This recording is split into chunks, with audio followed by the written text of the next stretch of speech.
Hey everyone, and welcome to the video. If you are here about the brand new Cloud Burst bow and arrow in Save the World, then you're in the right spot.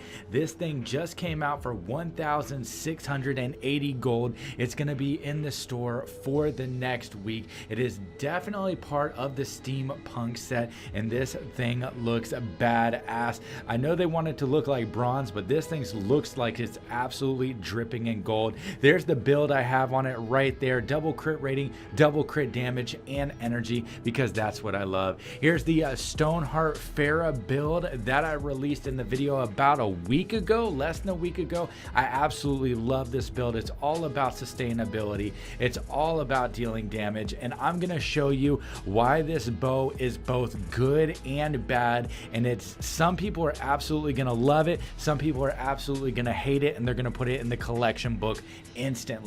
But I think it's a good mid-range bow, and let's go ahead and take a look. So these are power level 132 husks right here. We're gonna do some rescue the survivors, we're gonna do some encampments, and then we're gonna go ahead and finish off with a defense in a power level 140 zone. So as you can see right here, with Stoneheart Farah, as long as I hit the husks, it's gonna do AoE damage to all of them. The only thing about it is, with this bow, you have to be accurate with your shots. With the boom bow, with the compression bow, if you aim at the ground, you'll still get the AoE effect because it's doing damage. With this bow, with the vendor tech bow, you have to be 100% accurate with your shots.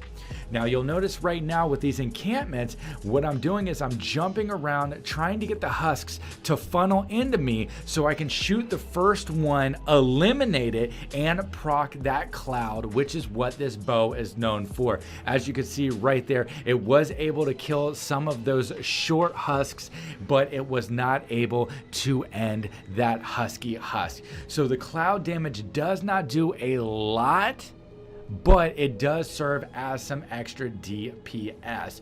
So this is another encampment right here. I'm trying to do the same thing. I'm jumping back and forth. I'm trying to kite all the husks to funnel into me, so that way I can kill the first one and then have the other ones walk through the cloud, because that's what you're going to have to do with this build to utilize that sixth perk, which of course is why you're using this bow instead of the boom bow, or of course the compression bow, or any of the other bows.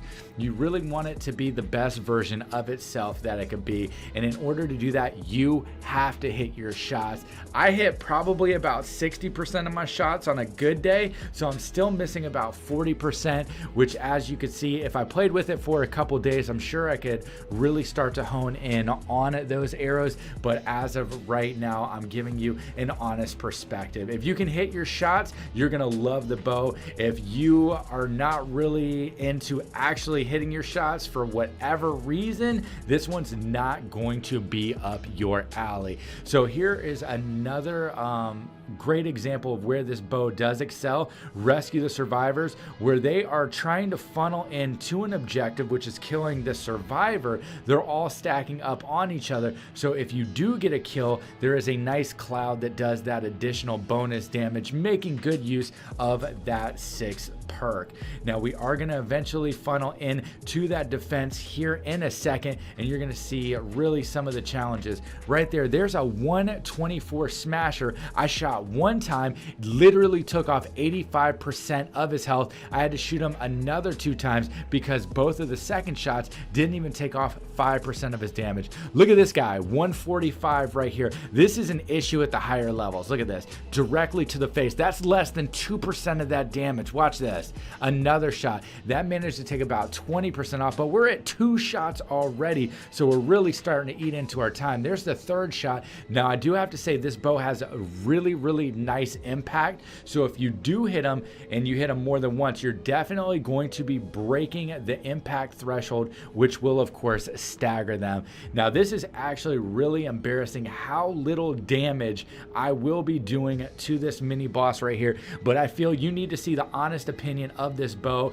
Yeah, in the encampments, in the rescue the survivors, this bow does have a lot of value because all of the monsters are close proximity, so they're getting some more extra damage from that cloud. But when you're out here in the open and you're moving around, if you get a kill and an elimination, especially at the high level, the clouds and the damage is not there. I definitely think this bow caps out at about power level 120 to 125 as far as effectiveness goes, but up here in the 140 areas and beyond, you're going to be taking more shots than you want to take in order to do the same thing that you would have done a lot more effective and efficiently with the boom bow.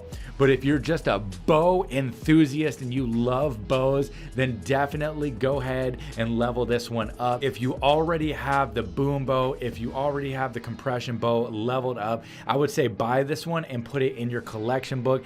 That way, hey, you already have the best bows in the game. If you're hurting for Evo mats, if you're hurting for perk up, this one is definitely not a necessity. It is nice and fun if you want to play with it because, hey, who doesn't love new toys?